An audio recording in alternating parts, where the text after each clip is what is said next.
So my name is Laura Kurdziel, and I am in the University of Massachusetts, Amherst, right now. And I got my PhD here in the Neuroscience and Behavior program, and then did a postdoc here. And I just got a job at Merrimack College as an assistant professor. So our research here was looking at the role of napping in memory consolidation in kids. So in general, we're interested in how sleep is beneficial for children, and whether or not children of the preschool age or even younger, when they should start transitioning out of napping. There's a lot of controversy over whether or not we should keep nap time in preschools, and we were wondering whether preschools would benefit from having a nap in the curriculum, or if the curriculum would be better off with just extra education time. So I have a very strange pathway that I took to get into science. I was interested in science at a very young age. My mother was not a scientist, but she pretty much should have been. She was only a couple credits shy of a biology double major. And I grew up in a family that had a ton of animals. So I grew up loving animals. So when I was trying to make a decision as to what to do with my life when I got into college, I was really torn between a zoology degree, and I was actually a performer. I was a singer, and so I got accepted into a music conservatory, and I got accepted into the University of Maryland.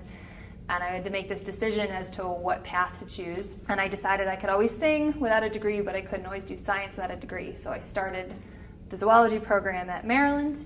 So then I took a year off of school after I got my master's and worked at the National Institutes of Health, where they have one of the larger aging primate research facilities there. Came to UMass actually to continue work with aging primates, but I started working with Rebecca Spencer. She does aging research as well as developmental research in terms of sleep, and I started really falling in love with the sleep field because it was both something that's really easily explainable. They understand the benefits of sleep, but then also from a neuroscientific perspective, it's also really fascinating. Sleep is a completely different type of brain activity than anything in awake state. So I just really found it really interesting, and that led me to the work that we did now, and I just kept going with it. So we're primarily interested in, from the research perspective of what is the nap doing for the brain, how can the nap be beneficial, and what are the factors of brain maturity that might lead to children no longer needing to nap, because it is pretty standard that you get to a certain age and you don't need that nap in the middle of the day. Sleep cycles in general have been known about for a while. I wouldn't say they're relatively new.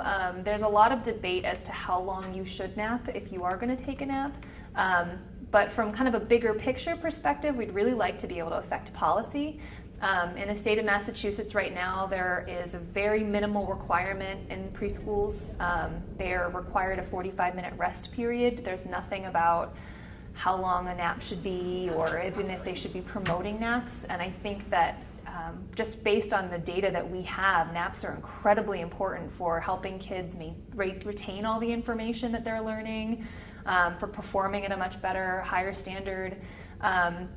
And we've also shown that naps during the day don't really affect overnight sleep as much as parents think that they does. So each of these electrodes is going to be recording electrical activity that's coming off of the brain. So anytime neurons in your brain fire, they're going to be changing their electricity.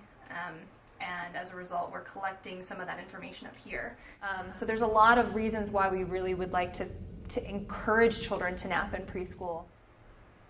My advice is to, as early as possible, get involved in research, get involved in a research lab. And it is a different thing. It's not like you're sitting in a white lab coat all day, every day, with beakers and pipettes necessarily. If that's not something you're interested in, there's a lot of other research that's out there that is very different. If that is what you want, even still, that's not what you're going to be doing every day. There's a lot of writing. There's a lot of running statistics and working with Excel spreadsheets. So I think just getting that exposure is really important early on. Science in general is a tough job. I think of our lab as a family, and we kind of are really special in that way, I think, in that we all love each other and get along, and we hang out after work and support each other, and that gets you through the crushing times.